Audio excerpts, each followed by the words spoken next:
Okay, hello everybody. Can you hear?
Okay, I'm going to get ahead and get started. Let's see, I see Justine, Constance, Nicole, Liz, Jenny, Eve, and Ashley.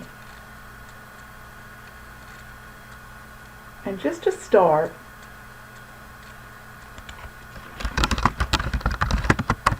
I had some questions from a few students in the class about problems in 10.3 and 10.4, and I'll post these after the chat.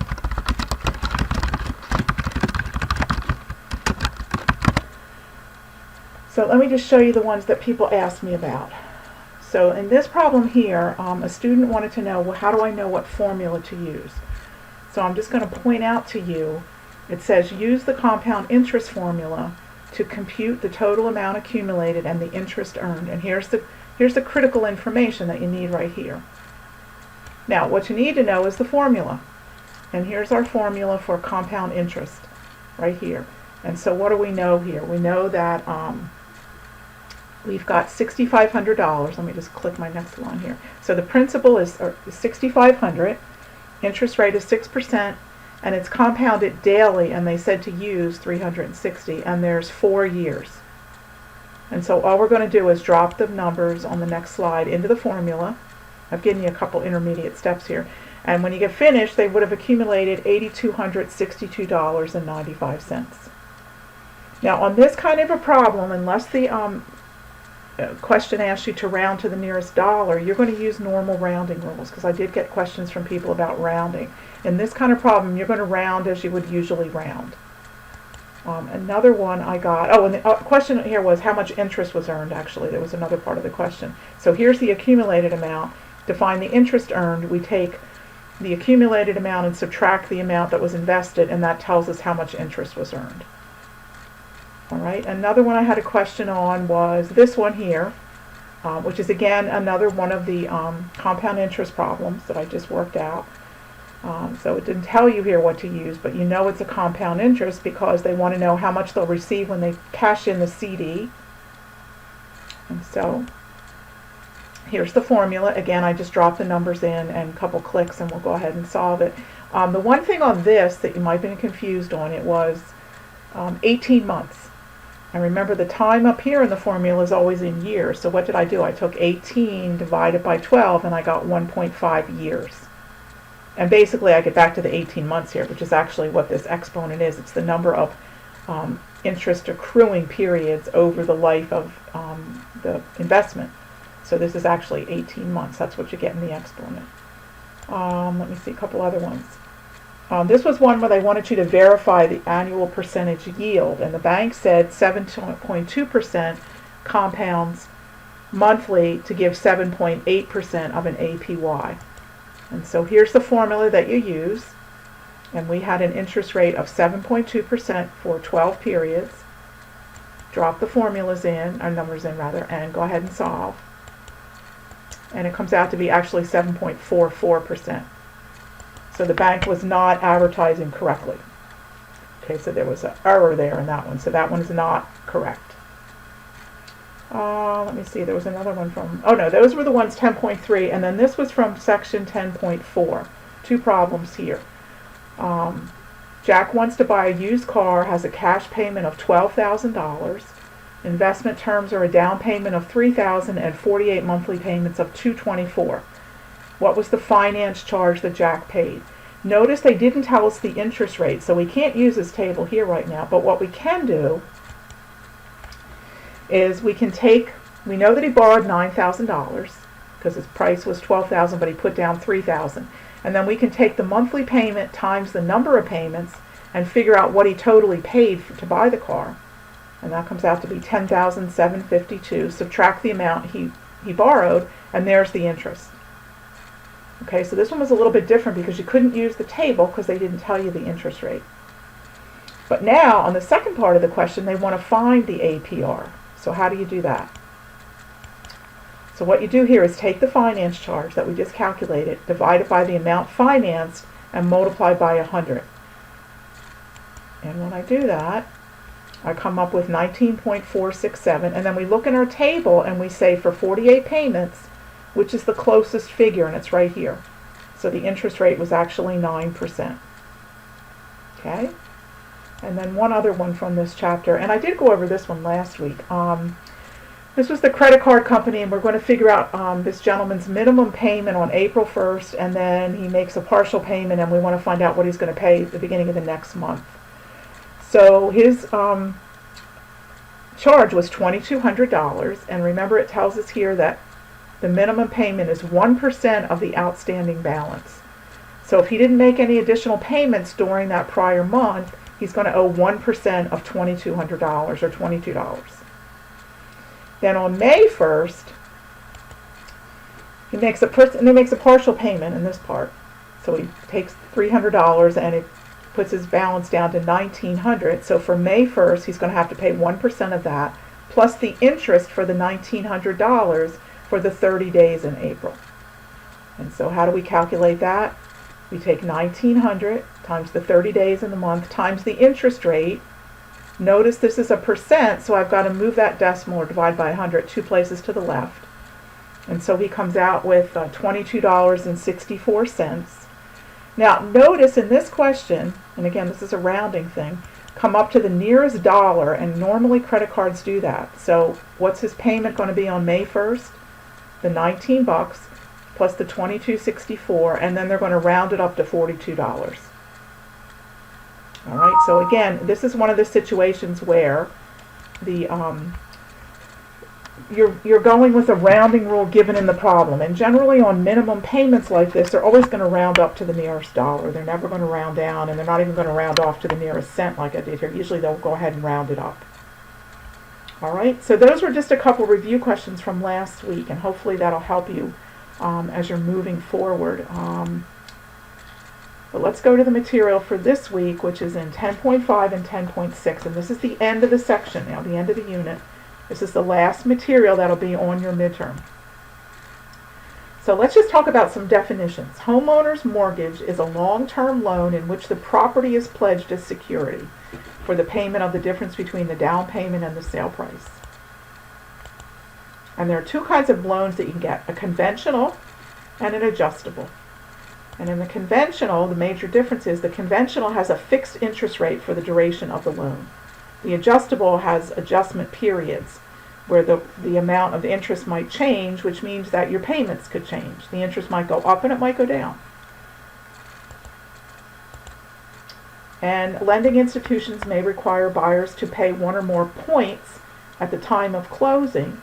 Points are considered to be prepaid interest, and 1 point is equal to 1% of the loan amount.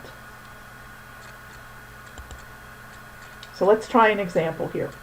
The Martins want to purchase a home that sells for $249,000, and they plan to obtain a loan from their bank. The bank requires a 15% down payment payable to the seller and a payment of 2 points payable to the bank at the time of closing. So what's the down payment going to be? Remember, it was 15% of $249,000, or we just multiply $37,350. What's the amount of their mortgage? So it's going to be the purchase price minus the down payment. So their loan is going to be for $211,650. Now they have to pay 2 points. So what are the 2 points going to be? Now be careful with this, because the points are not on the purchase price, they're on the amount of the mortgage. So 2% of the $211,650 comes out to be $42.33. So that's one place students sometimes get stuck. The points are on the mortgage, not on the purchase price. So when they go to closing, they're going to have to bring the down payment and the 2 points, and this part will go to the seller, and the points will go to the bank. So qualifying for a mortgage, banks use a formula to determine the maximum monthly payment they believe is within the borrower's ability to pay. They calculate the adjusted monthly income equals the gross monthly income minus any fixed monthly payments that have more than 10 payments remaining. So those would be things like a car loan, maybe a student loan, things like that. And then they multiply that adjusted gross by 28%. I'm not sure this is still true nowadays, but this was generally the rule for many years, and we're going to use that assumption in this class. And that payment is the maximum the lending institution believes the purchaser can afford. And it includes not just the loan, principal, interest, the taxes on the property, and the insurance. So let's try an example. So the Gunther's monthly income, and this is, I don't know if it's cut off for you, but it's cut off for me. It's $3,200. They have 25 remaining car payments of $335. They're applying for a 15-year, $150,000 mortgage at 5% interest. The taxes and insurance are $225 a month. The credit union will approve a loan that has a maximum monthly payment, again, on that 28%. All right, so the first thing we want to do is figure out their adjusted monthly income. So their income was $3,200, remember, but then they have those car payments. So we have to deduct the car payment. So their adjusted monthly income is $2,865, and the bank is going to say they can afford 28% of that, $802.20. Now that's the principal, interest, taxes, and insurance. Okay, so now let's get into the mortgage payment. So how do we calculate a mortgage payment? Here's where we do it. Let me click all the variables up here. So M is the monthly payment.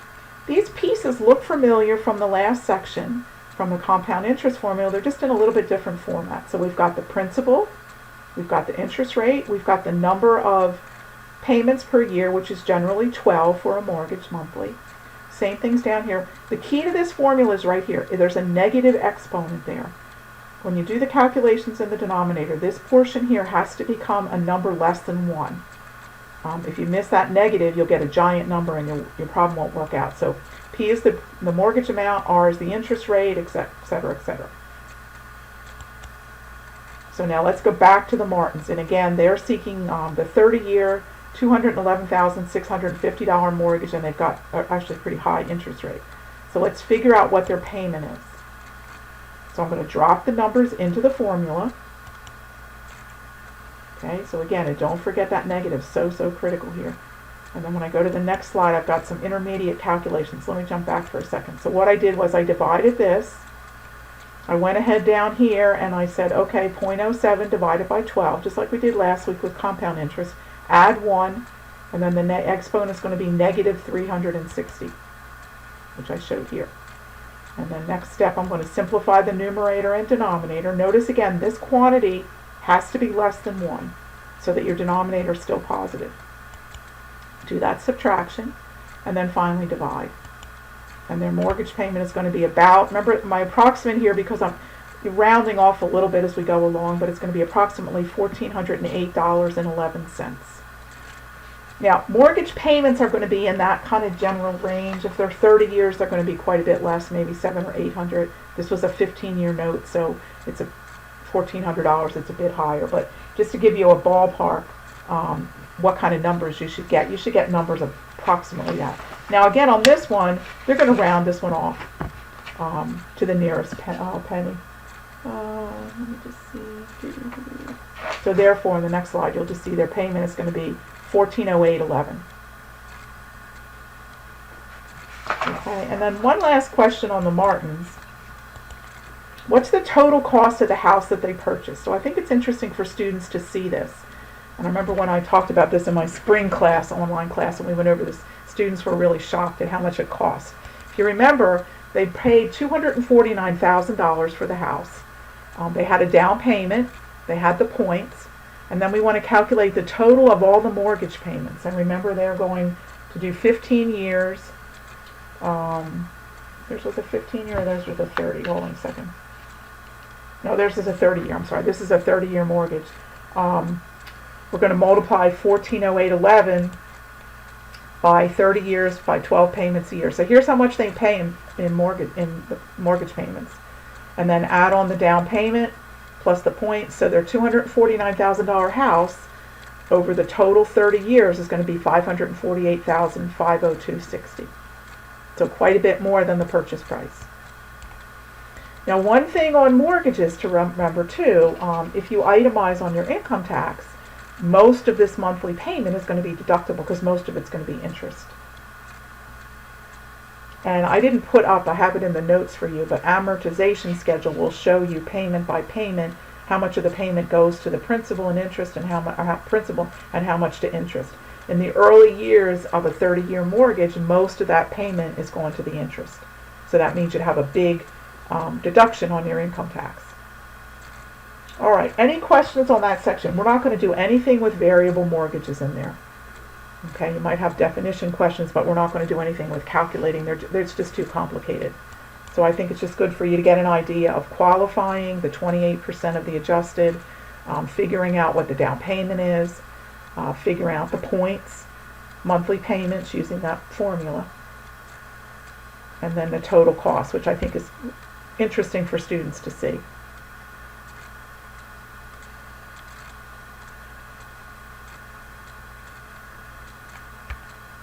Yes, formulas will be given. You don't have to memorize them. Absolutely not.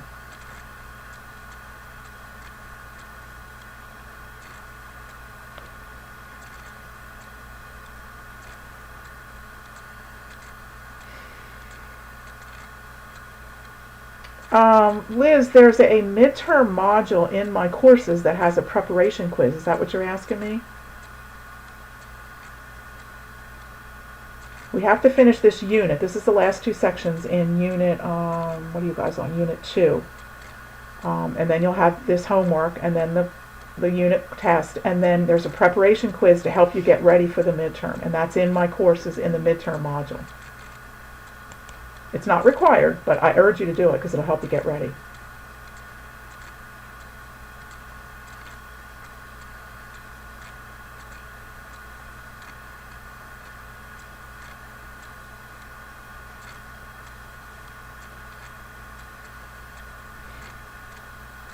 Okay, good.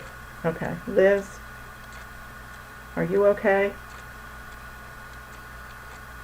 She was typing and I didn't see anything. No, you have no. Now next week for Monday you have 10.5 and 10.6, and then the unit test that's due Monday, and then the midterm preparation quiz will help you get ready. There is nothing to do the following Monday. I think that's what you're thinking about. So this coming Monday, which is what's next Monday? June 12th, you're going to have 10.5 and 10.6 homework due, the Unit 2 test, and you guys, I think, are still doing your discussion topic, aren't you? Yeah, your discussion topic is due also. Okay? Then the following Monday, you won't have homework due because that next week, see, you're going to be getting ready for the midterm. So you have 1 week off of homework after Monday. Then after the midterm, we do the last half of the class. Yes, there's bonus points if you do well on at least one attempt on the midterm prep. And I'll add those points onto your actual midterm grade. So I urge you to use it to help you get ready.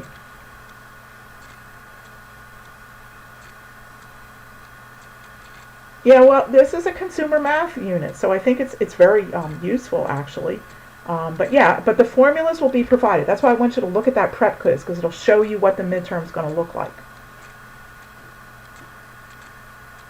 And also, don't forget, because it's in my courses, it's multiple choice, so that's an advantage for this class.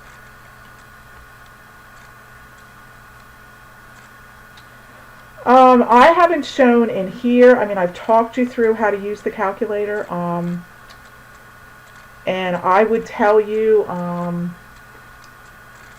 are you saying my math lab gave 2 different ways? I would, let's just go back for a second. Let me go back over here for what I did last time. Let me pull this up for a second. Let me get one of these compound interest ones. Okay, so for this one, I can't pull a calculator up. I can share screen, but it gets really ugly. But if you're doing one like this, for instance, start inside the parentheses, all right, and put this number in, divide it by this. On this problem, you can do this whole calculation without ever writing intermediate steps down. Start here, 0.06 divided by 360, add 1. Now for demonstrations, I wrote the number down I got here, but in your calculator, don't stop. Now raise it to the exponent, which in this case is 1440, get the answer, and then multiply by 6,500. Bingo! You should have this answer in your calculator. Does that make sense, Elizabeth? That's why I show you these here too, because I have you some intermediate numbers so I can see if you can see if you're getting along, moving along in the right manner with the calculator.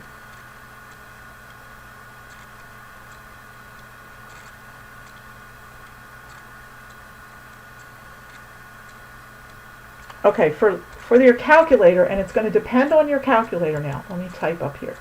Some calculators have a key like this, y to the x, or it might be x to the y. That's one possibility. If you have a TI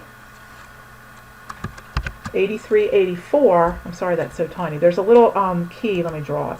There's a key to the right side that looks like this on the TI 8384, and that's the exponent key on that one. A lot of calculators have simply a y to the x key, and what I would tell you to do to check it is take a number take a number that you know the exponent for. So for instance, I know that 3 squared equals 9. So if I'm not sure in my calculator, do I put the 3 in, then hit the key, then hit the 2, I'm not sure what to do, check something you know. And then make sure you get the answer you think you will, so that when you work the more complicated problems, you'll know that you're doing it the right way. Oh yeah, the tutors are great for this stuff. Oh yeah, they're really comfortable. They might not know all the other stuff that we cover, but they certainly can show you how to use the calculators.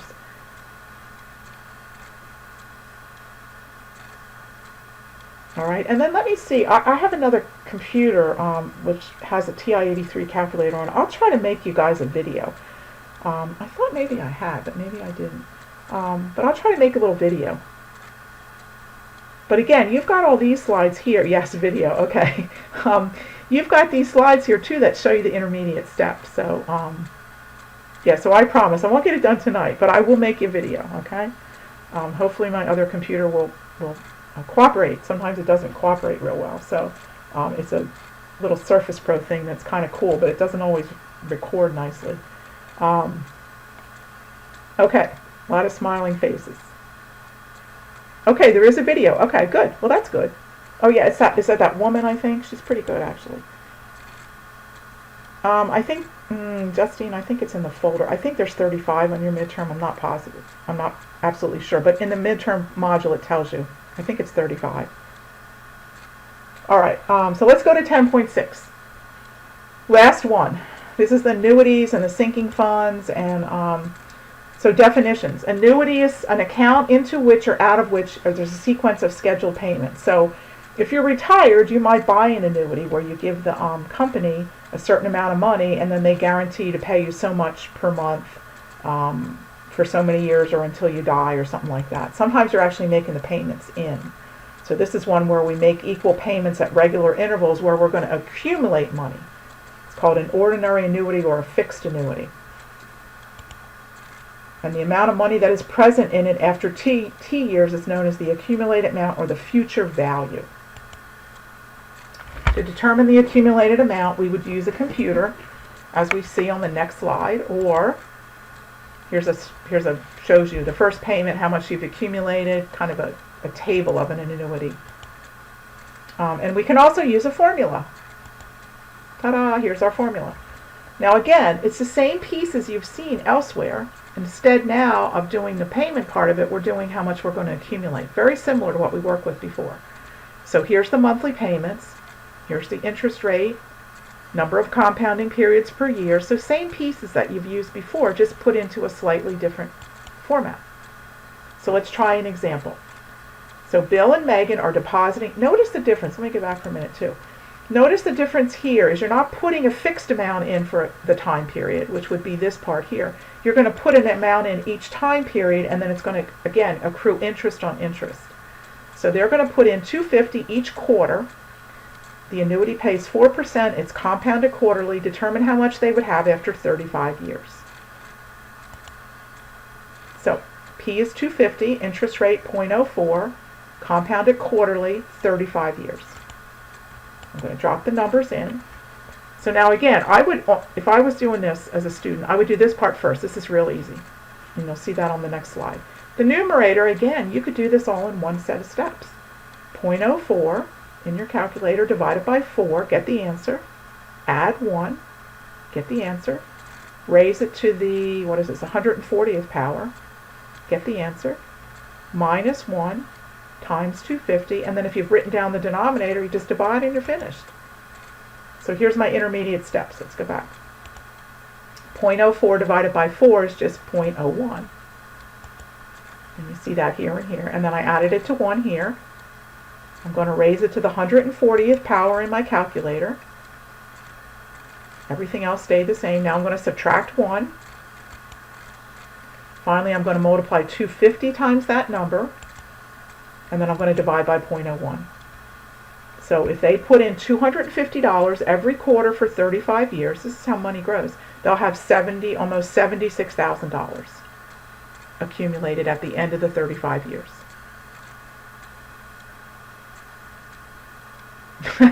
Yeah, these are not hard. They really aren't. The hardest one was the mortgage payment one, honestly. These other formulas are really not that difficult. Yeah, they really aren't. And again, that's why I say to you, if you can start getting that idea of putting it all together in a series of strokes in the calculator, it's easier. Brittany, what's confusing? To pick the formula, to put the numbers in?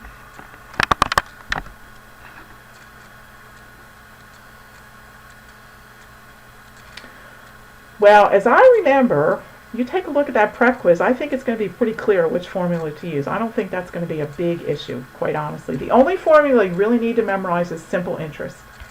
Interest equals PRT. That's a real easy one. These others are going to be given to you, so you're not really going to have to worry about that. I'm more concerned with you using your calculator correctly, because I think that's where students have the most issue. So try that prep quiz, because I want you to know what the questions are going to look like.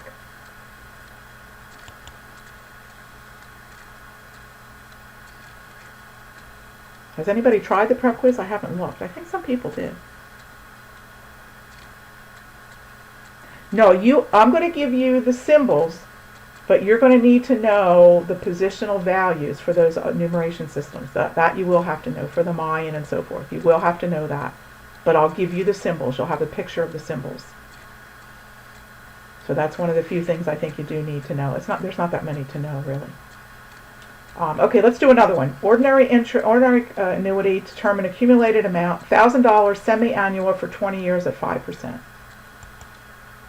Okay, so we're going to drop our numbers in. Okay, same thing I said before. This is an easy calculation here. I would focus up here. So on the next slide, so when you take it, let's go back. 0.05 divided by 2 gives me 0.025. Got the same thing here. I'm going to raise it now to the 40th power, and then subtract 1. Then multiply by 1,000 and divide by 0.025. So they're going to accumulate $67,400 and almost $403 after 20 years, and they're putting in $1,000 twice a year. So basically, think about it this way: they're putting in $2,000 a year for 20 years, which would only be $40,000. Here's the effect of all that interest. They're getting $27,000 in interest. So again, that's that great idea of compounding. Okay, so here's just a differentiation. Ordinary annuity, when you want to determine the accumulated amount you'll have, the sinking fund is how much do I need to invest in order to save a certain amount. That's what we call a sinking fund. Here's the formula. Again, same pieces. This is actually the same formula we just had, just solved for the amount you need to put in each time period. So P is the payment, A is the amount you want to accrue, interest rate, number of compounding periods a year, T is the number of years. Now the one I'm going to do here is actually the same one that's in the video in my math lab. So if you've looked at the video, it's the same problem. The Burnett's want to save up $55,000 to buy a travel trailer in 10 years. So they're going to use a sinking fund, 3.3% interest, and they need to know how much do they have to put in each month to accumulate the $55,000 in 10 years. So there's the numbers we need. There's our formula. Now this one's a little more complicated, same pieces. I probably would simplify the numerator and jot that number down, and then I'd work on the denominator. But if you notice, this and this are the same. So if I jump on the next slide. Oh, okay, I didn't put all the steps for this one for you. I would do the numerator first. I would start here too. 0.033 divided by 12 multiplied by 55,000. Write that down. This one you can do in one series of keystrokes. 0.033 divided by 12. Add 1, raise it to the 120th power, subtract 1, then write that down. Then you're going to take the number you wrote down for numerator, divide it by denominator. Here, I've got them here. And then finally do the final division. So they need to put in $387. Let me go to the next slide. And it rounds off to 48 cents. Now, I don't know if Nicole's here tonight because she's the one that was asking me. Yeah, I think it's Nicole, the same Nicole. Why don't we round to, let's go back and look at it. It looks like it would round to 48 cents. The problem is if you round it to the nearest number, they're not going to have enough money. And in fact, if you work it out, they don't have $55,000 if this is the amount they put in each month. You actually have to round it up to ensure that they meet their goal. And I would think actually in a lending institution, they may actually encourage them to put in the next dollar, $388. But if you round it off like normal rounding, they're not going to have enough money at the end of the time period. Theirs was 10 years. So you're always going to round up on one of these sinking fund payment formulas. Just like we always rounded up on the credit card bill. That one's always going to round up to the nearest dollar. These are always going to round up here to ensure that they reach their goal. And actually, if you take the payment here and put it back into the formula for annuity that we just did, where you do the payments, you'll see that it comes out to a little bit more than 55,000 if they put in this much every month for 10 years. All right, let's see. Oh, I have one more. Okay. Use the sinking fund formula to determine the payment needed to accumulate at $1 million, quarterly payments, 10% interest, this is fabulous, for 40 years. All right, so one last example. So how much do we have to put in? This is just a nice example because we're trying to accumulate $1 million over 40 years. Interest rate is pretty high, but okay, put your numbers in. Again, I would simplify my numerator. This is a pretty easy one. And when I simplified my numerator, I got 25,000. Nice round number. Down here, put 0.1 in the calculator, divided by 4. Get an answer, add 1. Raise it to the 160th power, subtract 1. And then finally divide numerator by denominator. So $490.41 put in 4 times a year for 40 years. You would accumulate $1 million. And that's pretty cool, I think. So again, this one we definitely round this one up. So you would have $1 million accrued at the end of 40 years. So that, again, that's the beauty of compound interest. Okay, that's my last slide for tonight. hopefully you're getting more comfortable with this. And again, after the midterm, we're changing topics, so you'll probably be happy, those of you that didn't like the consumer math. But please take advantage of the prep quiz, because I think you'll find it really, really helpful. I think there's 35, Eve. If you look in the midterm module, I'm pretty sure in the little introduction there I tell you how many there are. The prep quiz has more questions. And if you take the prep quiz over and over, it's based on pools, so you'll get different questions each time. So that'll also be good practice for you. All right, anybody else have questions? Let me see if Jenny has any questions.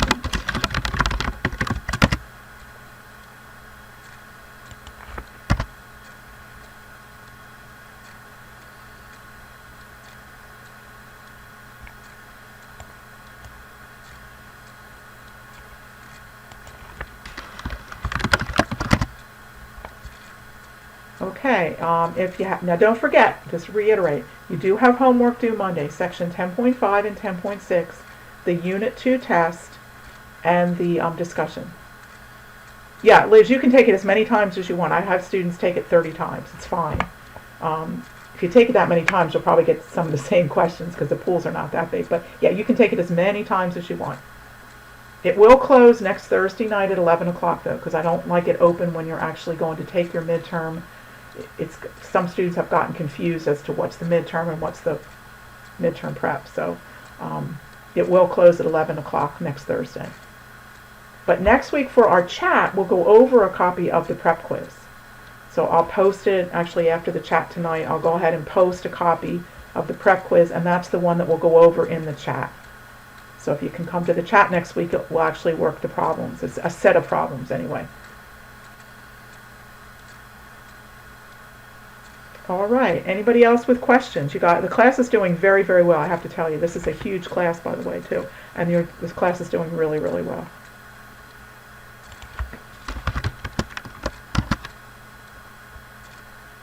All right, so I'm going to sign off.